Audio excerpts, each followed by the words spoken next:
नमस्कार, आदाब, सत श्री अकाल। कैसे हैं आप? मैं राजेंद्र स्वागत करता हूं आपका आपके अपने चैनल क्वांटमैटिक्स में। मैं जब कहता हूं आपके अपने चैनल, आप भी इस बात पे तवज्जो रखना, ठीक है? अपना मानना, शेयर करना। चलो बकवास ना करें, पहले आते हैं। आज हम लोग करेंगे प्रॉफिट एंड लॉस का 19th नंबर वीडियो सीरीज है। प्रीवियस ईयर क्वेश्चन सॉल्यूशन के दौर पे हम लोग 8वां सीरीज है, लास्ट है। क्वेश्चन आपके स्क्रीन के ऊपर, क्वेश्चन रीड करो, अपने लैंग्वेज में कन्वर्ट करो, क्योंकि एप्टीट्यूड का यही एक खासियत है। जब तक आप इसे अपने अंदाज में नहीं समझ पाएंगे ना, घूमते फिरोगे let x, let y, let z के चक्कर में। ऐसा नहीं करना है। समझ जाओगे ना तो वन शॉट खेलोगे, क्वेश्चन सॉल्यूशन उभर करके आएगा आपके सामने। क्लियर हो रही है बात? चलो रीड करो क्वेश्चन। क्वेश्चन कह रहा है कि on selling a chair at 7% loss and a table at 17% gain, the gain of a man is 296 rupees. Gain हो चाहे लॉस हो, अगर हम गेन टू गेन या लॉस टू लॉस हिसाब करें तो एक एक्सप्रेशन तो बनेगा ना। जैसे मैं क्या कहना चाहता हूं कि सपोज करो चेयर का कॉस्ट प्राइस है C और टेबल का कॉस्ट प्राइस है T। चेयर को उसने 7% का लॉस में बेचा, यानी कि 7% नेगेटिव में चेयर के प्राइस का कैलकुलेट करने लगे, और 17% गेन में बेचा टेबल को बेचा 17% का गेन में। गेन मतलब प्लस। तो ओवरऑल प्रॉफिट या लॉस जो आया वो प्रॉफिट में आया, और कितना? 296। तो this is your equation 1। If you sell the chair at 7% gain, अगर उसने चेयर को 7% के गेन में बेचा positive, and the table at 12% gain, और टेबल को बेचा 12% का गेन में, तो जो उसका गेन है ना वो 400 रुपीज का है। This is your equation. The actual price of the table is, आपको टेबल का प्राइस मालूम करना है। देखो यहां पे मुझे लगता है दो बातें आपको समझाऊं मैं। पहला तो ये कि मैं ये एक्सप्रेशन लिख किस भरोसे रहा हूं। पहला चीज, अब क्यों मैं ऐसा एक्सप्रेशन लिख रहा हूं। सपोज करो मैं कहता हूं कि मैंने एक सामान खरीदी, उस चेयर है और चेयर का दाम प्रति पीस 200 रुपये, और एक सामान खरीदी वो टेबल है, टेबल का दाम प्रति पीस 500 रुपये। मैंने चेयर पे सपोज करो 10% का नुकसान किया, और टेबल पे सपोज करो 25% का प्रॉफिट कमाया। अच्छा, तो ये तो कॉस्ट प्राइस है भाई, ये दोनों तो कॉस्ट प्राइस है, ये चेयर का, ये टेबल का। सेलिंग प्राइस क्या रहा होगा? 200 रुपये का सामान को मैंने 10% का नुकसान में बेचा, यानी कि हर 100 में 10 रुपया गवाया, 200 में 20 रुपये गवाया, यानी कि कितना लाया मैंने? 180 रुपीज़ का सेलिंग प्राइस है। ठीक है। टेबल का सेलिंग प्राइस क्या है भाई? हर 100 रुपये में 25 रुपये का प्रॉफिट है। 500 यानी कि 25 पाँचे 125 रुपये का प्रॉफिट है। 125 रुपये का प्रॉफिट। अच्छा, तो मैं यहाँ पे सेलिंग प्राइस लिख रहा हूँ, तो यहाँ भी सेलिंग प्राइस लिखता हूँ। 125 का प्रॉफिट है, 500 का कॉस्ट प्राइस, यानी कि 625 रुपये। तो आप एक चीज़ देखो कि कुल मिला के यहाँ पे मेरा इन्वेस्टमेंट कितने का था भाई? 200 रुपये का चेयर, 500 रुपये का टेबल, यानी कि 700 रुपये। और कुल मिला के मैंने इन हैंड कितना लाया प्रॉफिट या नुकसान जोड़ करके, मतलब मेरा टोटल सेलिंग प्राइस कितना है? तो आप बोलोगे 625 प्लस 180, 805 रुपये। 700 का इन्वेस्टमेंट, 805 रुपया मैंने वापस करा। ठीक है, यानी कि प्रॉफिट हुआ ओवरऑल। कितने का प्रॉफिट हुआ? 105 का। अब मैं एक्सप्रेशन कैसे लिख रहा हूं जरा ध्यान देना। मैं एक्सप्रेशन लिख रहा हूं कि चेयर पे अगर 10% का नुकसान, टेबल पे अगर 25% का प्रॉफिट, तो दिस विल गिव्स यू 105। यही तो लिख रहा हूं ना मैं, तो वेरीफाई करो। चेयर 200, 200 का 10%, 200 का 10%, ये माइनस में, प्लस टेबल 500, 500 का 25%, ये प्लस में। तो 200% का 10% मतलब कितना भाई 20, क्या माइनस में प्लस, बोलो हाँ या ना। 25% यानी कि 500 का 25% 125, बोलो हाँ या ना। 25 × 125, 2 जीरो कट गए, तो -20 + 125 will give you how much 105। आया बात समझ में? यानी कि ये जो एक्सप्रेशन मैंने लिखा है, आप इससे जानते हैं अगर तो बहुत अच्छी बात है, नहीं जानते अगर कि मैं एक्सप्रेशन कैसे लिख रहा हूँ, कहाँ से उठा के लिख रहा हूँ, तो अब आपको वेरीफाई हो गई होगी ये बात कि इस तरह का एक्सप्रेशन जायज़ है, हम लिख सकते हैं। पहला चीज़।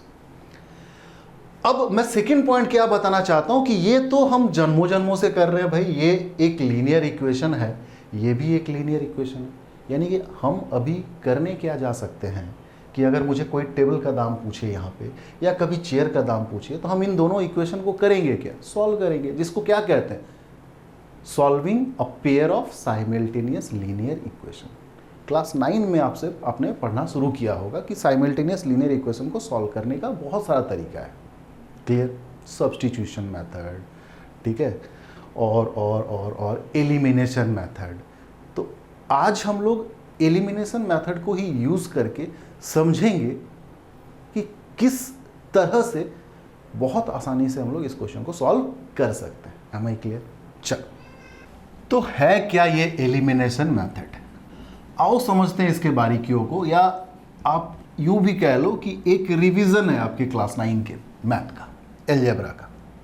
और एलिमिनेशन मेथड को समझाने के लिए मैं इस पे छेड़छाड़ नहीं करता हूँ, ये तो मेरा मेन क्वेश्चन है, इसको सॉल्व करना है, इस पे बाद में आएंगे। अभी एक मैं एग्जांपल के तौर पे लेता हूँ साइमल्टेनियस लीनियर इक्वेशन कि सपोज करो 3a + 2b दी हुई है 180, this is your equation 1, and 2a + 3b दी हुई है 170, दिस इज योर इक्वेशन 2।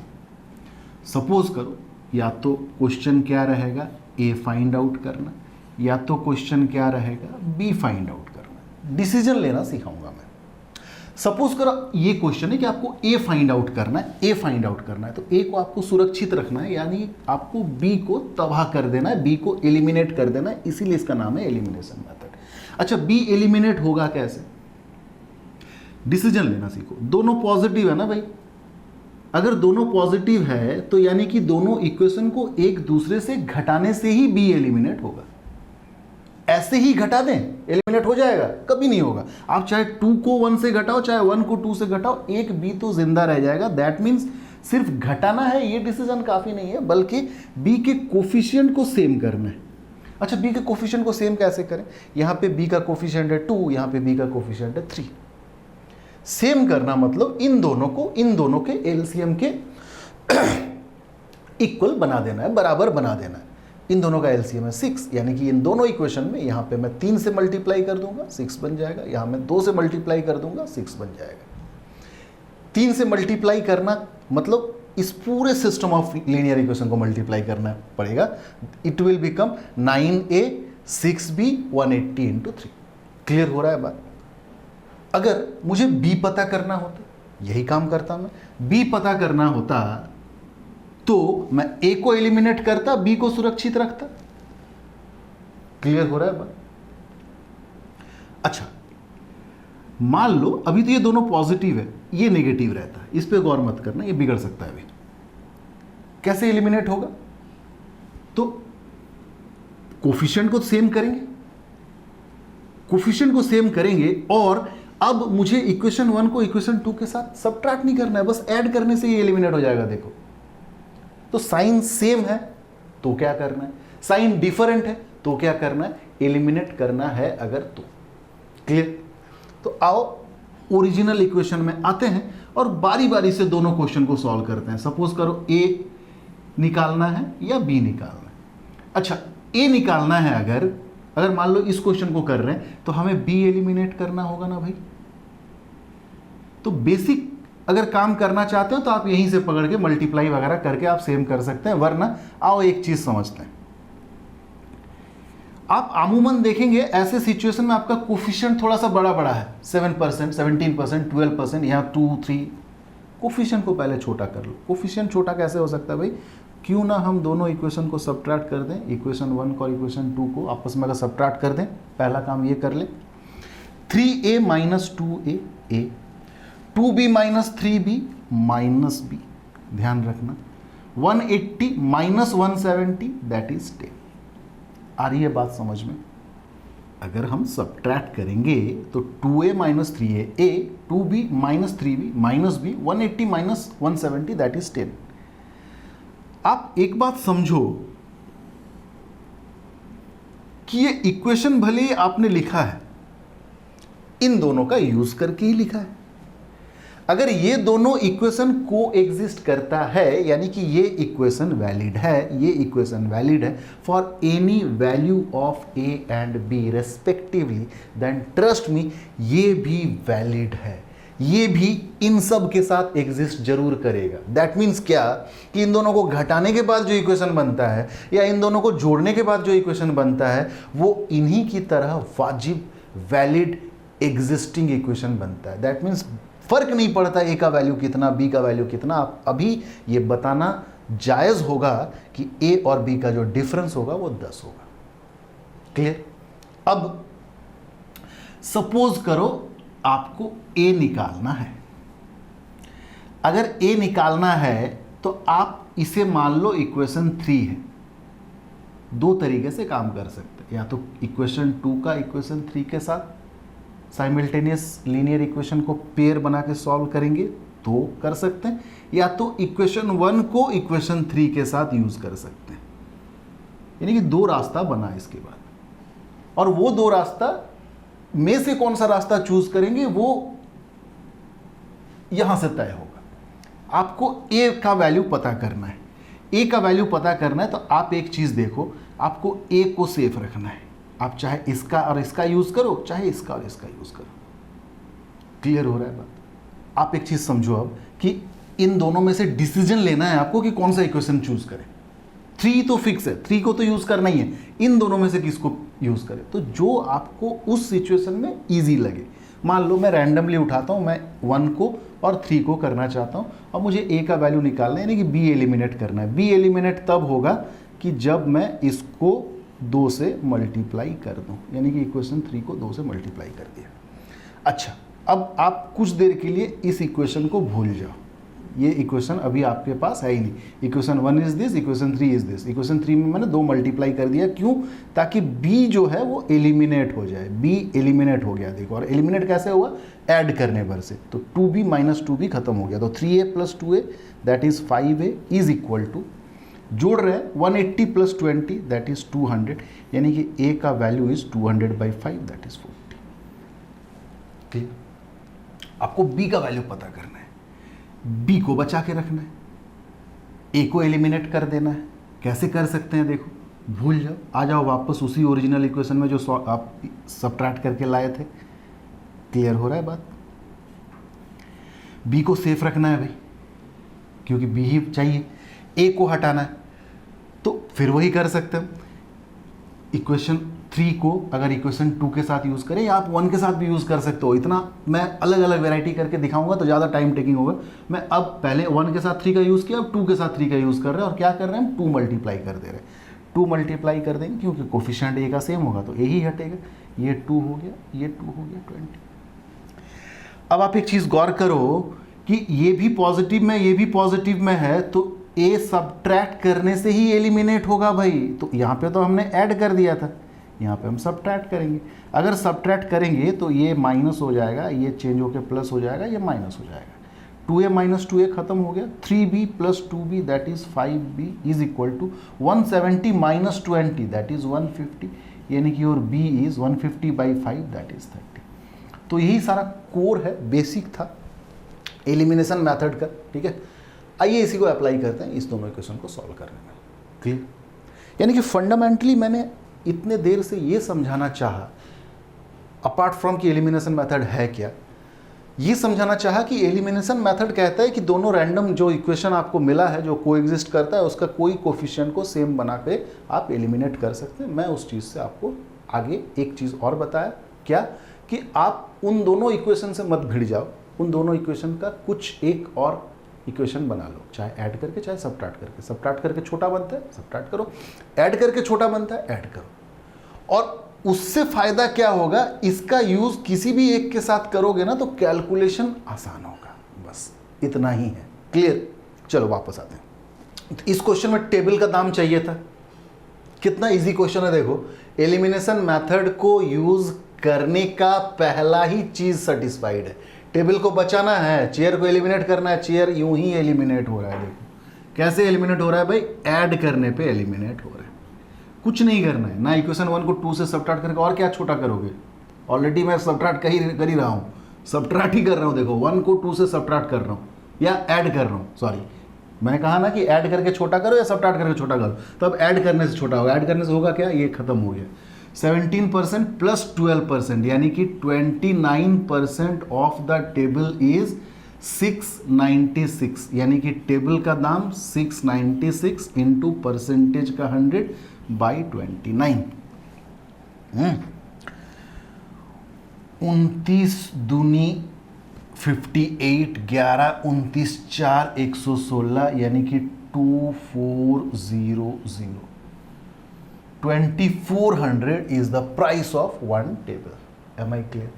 आते हैं फटाफट से एक या दो क्वेश्चन इसी तरीके का, यानी साइमल्टेनियस लीनियर इक्वेशन सॉल्व करने का आपकी स्क्रीन के ऊपर रखते हैं। फटाफट से सॉल्व करते हैं। आज के क्लास को क्या, प्रॉफिट एंड लॉस को ही खत्म करते हैं। ठीक है, चलो आज के क्लास का क्वेश्चन नंबर 2 आपकी स्क्रीन के ऊपर। On selling a chair at 8% gain, chair को 8% के gain, and a table at 13% gain, और एक टेबल को 13% gain, a man gain ₹420। Equation 1। If he sell the chair at 4% loss, अगर चेयर को 4% के लॉस में बेचे, and the table at 5% gain, then he gain ₹66। अच्छा अभी भी 66 ही हो रहा है। अच्छा अभी तो गेन का बात कर रहा है, तो मैं आगे प्लस प्लस मान के चल रहा हूँ। मान लो इसी सिस्टम में बोलता कि 66 रुपीज़ का लॉस हो जाता, तो आपको क्या करना पड़ता है उस केस में, एक नेगेटिव साइन के साथ 66 लेना पड़ता है। क्लियर हो रहा है बस इतना ही करना है, छोटा छोटा चीज़ है। हाँ तो आपको पूछा क्या, actual price of table, table का प्राइस पूछा है, यही पता करना है। मैं जो इतना कहानी बताया ना वो इतना ही सिंपल सवाल है कि उतना ज़रूरत भी नहीं है। आप इसी को 2 से मल्टीप्लाई कर दो। चलो 2 से मल्टीप्लाई कर दोगे तो क्या होगा, ये 8 हो जाएगा, ये 10 हो जाएगा, और 66 का 2 गुना, 66 का 2 गुना मतलब 132। ये खत्म हो गया। क्या करने पे, ऐड करने पे। 13 प्लस 10 यानी कि 23% ऑफ टेबल ऐड कर रहे हैं ना, तो क्या हो जाएगा भाई 552, यानी कि टेबल इज 552। टेबल मतलब टेबल का प्राइस 100 बाई 23। 23 2 46 9 23 4 92, यानी कि अगेन टेबल का प्राइस 2400 आंसर। आओ फटाफट से करते हैं एक और क्वेश्चन और आज की क्लास को खत्म करते हैं। ठीक है। A space research company wants to sell its 2 product a and b. ठीक है। If a is sold at 20% loss, ए को उसने 20% का लॉस में बेचा, and B at 30% gain, b को 30% का गेन में बेचा, then the company will not loss anything. Loss नहीं है मतलब गेन भी नहीं है, मतलब जीरो है। This is your equation 1। If the product A is sold at 15% loss, ए को अगर 15% का लॉस में बेच, एंड बी एट 15% गेन, और बी को 15% का गेन में, the company will loss 6 million. Million का जीरो कौन लिखेगा, मिलियन में ही आंसर है, 60 लिख लो। What is the cost price of product B, आपको प्रोडक्ट बी का कॉस्ट प्राइस निकालना है। This is your equation 2। B निकालना है ना, ए को सेफ रखना है, ए को सेफ रखना है। अब मैंने जो पैतरा बताया था ना, अब कम से कम यूज कर लेते हैं भाई। तो मैं करता क्या हूं ना, दोनों को सबट्रैक्ट कर देता हूं, दोनों को सबट्रैक्ट कर देता हूं। सबट्रैक्ट करूंगा तो ये प्लस होगा, ये माइनस होगा, ये प्लस हो जाएगा। क्लियर। तो -20 प्लस 15 यानी कि -5% ऑफ ए, एक नया इक्वेशन बन रहा है। प्लस 30 माइनस 15 यानी कि plus 15% of B equal to 6। This is your equation 3। तो अगर ये वैलिड है इक्वेशन 1, ये वैलिड है इक्वेशन 1, तो ऑब्वियस इक्वेशन 3 भी वैलिड है। यानी कि 3 का डिपेंड अपन माई चॉइस, मैं 1 के साथ यूज करके वैल्यू निकालूंगा बी का, या 2 के साथ यूज करके, मुझे जो आसान लगेगा। तो मान लो मैं 3 को 1 के साथ लेके सॉल्व करना चाहता हूं, इसको खत्म कर देता हूं। ए को एलिमिनेट करना है तो इसको 20 बनाना है। होता क्या है, दोनों जगह मल्टीप्लाई करके सेम करना पड़ता ना, यहां पे वो चीज नहीं था। जब जब एक जगह मल्टीप्लाई करके ही एलिमिनेट हो जाएगा, तब तब मैं इस वाले इक्वेशन को निकालने पे नहीं जाऊंगा। मैं इस एग्जाम्पल में इस इक्वेशन को निकालना क्यों चाहा, क्योंकि अगर मुझे यहीं पे, इसको अगर मैं नहीं करता, यहीं पे ए एलिमिनेट करना होता तो 20 को भी कुछ मल्टीप्लाई करना पड़ता और 15 को भी कुछ मल्टीप्लाई करना पड़ता, तो मुझे लगता है वो टास्क ज़्यादा मेहनत भरा हो जाता। अब होगा क्या कि मुझे अगर 20 बनाना है तो बस इस पे 4 मल्टीप्लाई कर देना है, काम खत्म। तो ये बन गया आपका 20, ये बन गया 4 15 60, ये बन गया 4 6 24, खत्म हो गया बात। तो एक बात अब ये भी समझ लो कि एलिमिनेशन मेथड का जो बेसिक तरीका है कि दोनों जो इक्वेशन दिया हुआ है उसी से एलिमिनेट करे, या उन दोनों को ऐड या सबट्रैक्ट करके एक नया इक्वेशन बनाए। तो इसका डिसीजन इस बात पे निर्भर करता है कि अगर वो दोनों इक्वेशन जो दिया हुआ है, पहला एग्जांपल से आपने क्या सीखा कि रेडी है एलिमिनेट होने के लिए, एक इक्वेशन में +7% ऑफ ए और दूसरा इक्वेशन में -7% ऑफ ए, यानी वो बेकरार बैठा है एलिमिनेट करने के लिए। तो कोई अगर आपका दुश्मन पहाड़ पे चढ़ के कह रहा है कि मैं कूद रहा हूं, आप उसे धक्का देने के लिए ऊपर मत चढ़ो, फिर वो कूदेगा, जस्ट वेट, वो कूद रहा है। तो यही था हमारा पहला एग्जाम्पल। दूसरा मैं क्या सिचुएशन दिया कि भाई अगर आपको जिसे एलिमिनेट करना है इक्वेशन 1 में और इक्वेशन 2 में, आप जाकर के देखो, जिसे एलिमिनेट करना है तो एलिमिनेट करने के लिए जो शर्त है कि मुझे कोफिशिएंट सेम करना पड़ेगा, सेम कोफिशिएंट को सेम करने के लिए मुझे दोनों इक्वेशन में बैठ के कुछ पकड़ के मल्टीप्लाई तो नहीं करना पड़ रहा है ना, किसी एक में करना पड़ रहा है। अगर तो आप ये वाला काम मत करो इक्वेशन 3 फाइंड आउट करने का, एम आई क्लियर।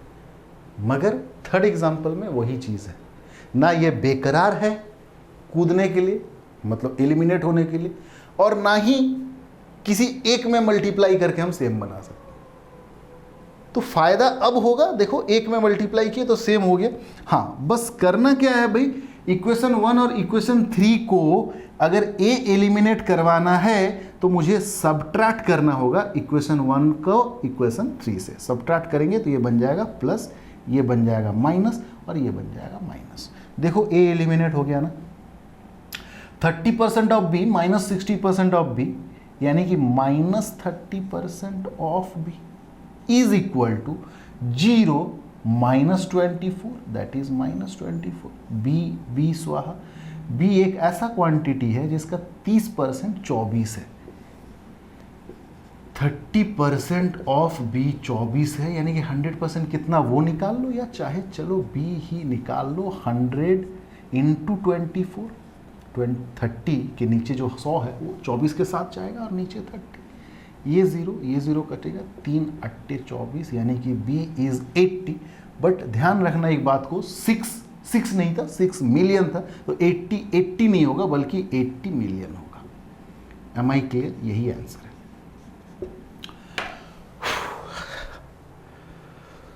कैसा लगा? ठीक है। तो इसी तरह से मेरे पास जो भी कंटेंट है आपके सामने रखता हूं। आपके पास एक कंटेंट है, आपके पास आपका इंटरनेट है, आपका डेटा पैक है, आपके बहुत सारे फ्रेंड हैं। शेयर करो यार लिंक को, बताओ लोगों को, यही मोटिवेट करता है हमें। जब 4 लोग जुड़ते हैं ना, वो 4 लोग और 4 लोग को जोड़ते हैं, तो ये जो चेन बनता है ना, ये जो प्यार मिलता है तुम लोगों का, यही मोटिवेशन है। तो इसको ना स्लो करना और ना बंद करना, ठीक है। तो मिलता है बहुत जल्द कंपाउंड इंटरेस्ट के चैप्टर को स्टार्टिंग से लेकर के एंड तक, जितना भी तकलीफ से गुजर रहे हो ना, कंपाउंड इंटरेस्ट के नाम से जो भय सा लगता है खत्म हो जाएगा, प्रॉमिस है। तब तक के लिए टेक केयर, बाय।